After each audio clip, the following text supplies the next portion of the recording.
আজকে তৈরি করব একটু ঝাল একটু মিষ্টি কোরিয়ান চিকেন নাগা উইংস।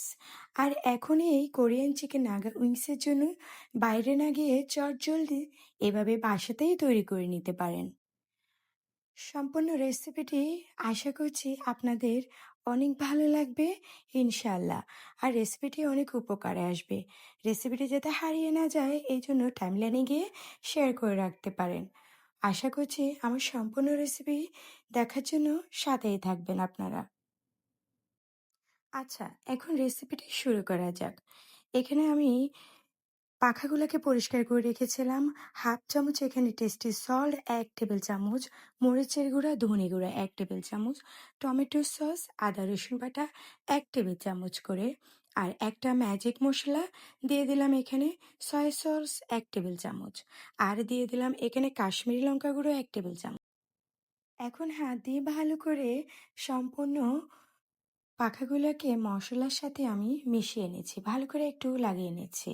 এখন চিকেনটাকে কোট করার জন্য এখানে ময়দা ৪ টেবিল চামচ আর কর্নফ্লাওয়ার ২ টেবিল চামচ, ১ টেবিল চামচ মরিচের গুঁড়া, ১ টেবিল চামচ ধনে গুঁড়া আর ১ টেবিল চামচ লবণ দিয়ে ভালো করে চামচ দিয়ে আমি এগুলাকে মিশিয়ে নেব। আচ্ছা, এখানে ১ টুকরো লেবুর রস আমি সবশেষে দিয়ে দিয়েছিলাম। এখন আবারও আমি একটু হাত দিয়ে ভালো করে মশলাগুলোকে মিক্স করে নিচ্ছি।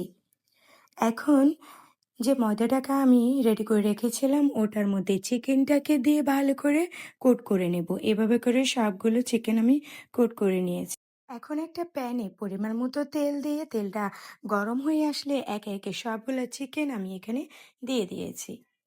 একদম মিডিয়াম লোতে রেখে আমি চিকেনগুলোকে ভেজে নেব। আর এটাকে হাই ফ্লেমে ভাজতে গেলে ভেতরে অংশটা কাঁচা থেকে যেতে পারে, তাই একদম মিডিয়াম লোতে রেখে এটাকে আমি ভেজে নিয়েছি মুচমুচে করে। কতটা ক্রিস্পি হয়েছে দেখে বুঝতে পারছেন। এক এক করে সবগুলো চিকেন ভেজে এখন আমি উঠিয়ে নিচ্ছি। যেহেতু এখানে কোরিয়ান চিকেন নাগা উইংস বানাবো, তাই এখানে একটা সস রেডি করে নিচ্ছি। এখানে হাফ কাপের মতো সস আমি দিয়ে দিয়েছি, এটা আমার হাতে বানানো সস। আর দিয়ে দিলাম soya sauce, western sauce ২ table চামচ করে, চিলি ফ্লেক্স দিয়ে দিলাম ভরে ভরে এখানে ২ টেবিল চামচ, আর হালকা একটু অরেগানো এখানে আমি দিয়ে দিয়েছি ভালো সুগন্ধির জন্য। এখন যে চিকেনটাকে ভেজে রেখেছিলাম এটা দিয়ে ভালো করে সবগুলো সসের সাথে আমি মিশিয়ে নিচ্ছি। এরপরে দিয়ে দিলাম এখানে সাদা তেল। এখন চুলা থেকে নামিয়ে পরিবেশন করে নিলে হয়ে গেল চিকেন নাগা উইংস। আর দেখেই বুঝতে পারছেন কতটা মজা হতে পারে।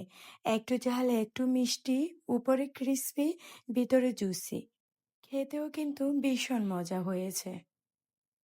এটি বানাতে সময় লাগে খুব কম আর খুব সহজ। তাহলে আর দেরি কেন, আজকেই বাসাতে ট্রাই করে ফেলুন চিকেন নাগা উইংস। তাহলে আজকে এ পর্যন্তই। সবাই ভালো থাকবেন, সুস্থ থাকবেন। এই কামনা শেষ করছি আমার আজকের রেসিপি। আল্লাহ হাফেজ।